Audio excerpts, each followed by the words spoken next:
Hi നമസ്കാരം, ഞാൻ Sheema. Sunday ആകുമ്പോൾ നമുക്ക് ക്ലീനിങ്ങിന്റെ ദിവസം തന്നെയല്ലേ. അപ്പോൾ ഈ പ്രാവശ്യം ഞാൻ ഓർത്ത് TV സ്റ്റാൻഡിന്റെ താഴെയും അതേപോലെ നമ്മുടെ ബുദ്ധയുടെ ഇത് വെച്ചേക്കുന്ന ആ പോട്ടൊക്കെ വെച്ചേക്കുന്ന അതൊക്കെ മാറ്റിയിട്ട് പൊടി തുടക്കാം. കാരണം അല്ലാതെ നമ്മൾ അടിച്ചു കഴിഞ്ഞാൽ അതിൻ്റെ ഇടയിൽ നിന്നുള്ള പൊടി ഡെയിലി ഫാൻ ഇടുമ്പോൾ പറന്ന് ഹോളിലേക്ക് തന്നെ പിന്നെയും വരും. അപ്പോൾ ചോദിക്കും വലിയ പൊടിയൊന്നുമില്ല, എന്നാലും അത്യാവശ്യം എന്തെങ്കിലുമൊക്കെ മാറാമ്പലും പൊടികളൊക്കെ കാരണം ഉണ്ടാവും എന്തായാലും.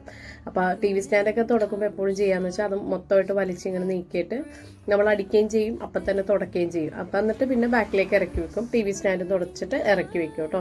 അതിൻ്റെ അടിയിലിരിക്കുന്ന എല്ലാ സാധനങ്ങളും മാറ്റിയിട്ട് അതും ഒക്കെ ഒന്ന് തുടച്ച് വെക്കുമ്പോഴാണ് വൃത്തിയാവുക.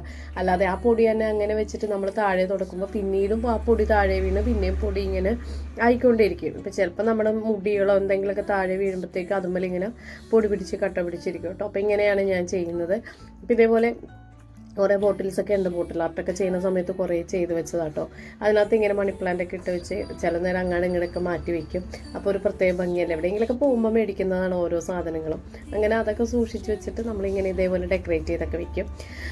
പിന്നെ ബുദ്ധയുടെ ഒരു സ്റ്റാൻഡുണ്ട്, അവിടെ ഇങ്ങനെ കുറച്ച് ഡ്രൈ ഫ്ലവേഴ്സൊക്കെ വെച്ചിട്ടുണ്ട്. അതിനകത്ത് ഫ്രാഗ്രൻസ് ഓയിൽ അടിക്കും. അപ്പോൾ ആഴ്ചയിൽ ഒരു ദിവസം ഞാനിങ്ങനെ ചെയ്ത് വെക്കും. ഡെയിലി അടിക്കണമെന്നില്ല, കാരണം അലർജി ഉള്ളവർക്കൊക്കെ ആ സ്മെല്ല് നമ്മൾ എപ്പോഴും നല്ലതല്ല. അപ്പോൾ അതുകൊണ്ട് ഞാൻ ആഴ്ചയിൽ ഒരു ദിവസം റൂമൊക്കെ തുറന്നിട്ടിട്ട് അതങ്ങനെ ക്ലീൻ ചെയ്യുന്ന ദിവസം അടിച്ചു കൊടുക്കും കേട്ടോ.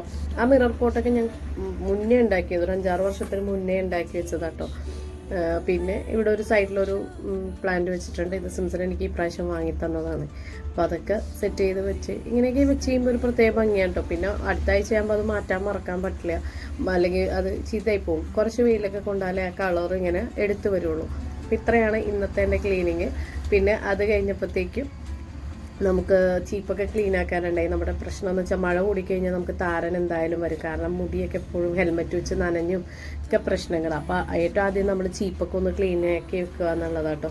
ഞാനപ്പോൾ ക്ലീൻ ചെയ്യുന്നതിന് മുന്നേ തന്നെ ഇത് ചീപ്പ് എടുത്ത് സോപ്പ് വെള്ളത്തിൽ ഇട്ടിട്ടുണ്ടായിരുന്നു.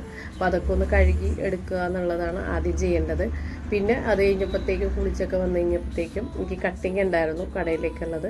അപ്പോൾ അത് അങ്ങനെ ചെയ്യാൻ വേണ്ടി ഇരുന്നു. പേപ്പർ കട്ടിങ് ഒക്കെ ചെയ്തിട്ടാണ് ഞാൻ എന്താ പറയുക ഫസ്റ്റ് ചെയ്യുന്ന സാധനങ്ങൾ, അല്ലെങ്കിൽ എന്തെങ്കിലും ഇത്തിരി ബുദ്ധിമുട്ടായിട്ടുള്ള സാധനങ്ങളൊക്കെ ചെയ്യുമ്പോൾ പേപ്പർ കട്ടിങ് എടുത്തു. അത് പണ്ടേയുള്ള ശീലമാണ്. എനിക്ക് ലൈനിങ് ക്ലോത്തൊക്കെ പെട്ടെന്ന് തന്നെ കട്ട് ചെയ്യാൻ ഇച്ചിരി ബുദ്ധിമുട്ടാണ്. പേപ്പർ ആകുമ്പോൾ നമുക്ക് അപ്പം അങ്ങനെ മാറ്റി മാറ്റി നമുക്ക് ചെയ്യാൻ പറ്റുമല്ലോ. അപ്പോൾ അങ്ങനെ അതൊക്കെ കട്ട് ചെയ്തു. നമുക്ക് ഓരോന്ന് തയ്ക്കാനുണ്ട്. തയ്ച്ച് കഴിയുമ്പോൾ ഞാൻ ഫോട്ടോ ഇടാം കേട്ടോ. അപ്പോൾ ഇങ്ങനെയൊക്കെയാണ് ഞാൻ എൻ്റെ കാര്യങ്ങളൊക്കെ സൺഡേ വരെ ചെയ്തു പോകുന്നത്. പിന്നെ സൺഡേ നമ്മളൊരു ചൂടുവെള്ളത്തിൽ നന്നായിട്ടൊന്ന് കുളിക്കും. ആ എണ്ണയൊക്കെ തേച്ചൊക്കെ കുളിക്കുമ്പോൾ അതും ഒരു പ്രത്യേക സുഖം തന്നെയാണ്. നമുക്ക് വേണ്ടിയിട്ട് ഒരു ദിവസം മാറ്റി വയ്ക്കുന്നതിൻ്റെ ഇടയിൽ 1 മണിക്കൂർ നമുക്ക് വേണ്ടി മാറ്റി വയ്ക്കുക, അത്ര തന്നെ. അപ്പോൾ വീഡിയോ ഇഷ്ടപ്പെട്ടാൽ ലൈക്ക് ചെയ്യുക, കമൻറ്റ് ചെയ്യുക, സബ്സ്ക്രൈബ് ചെയ്യുക.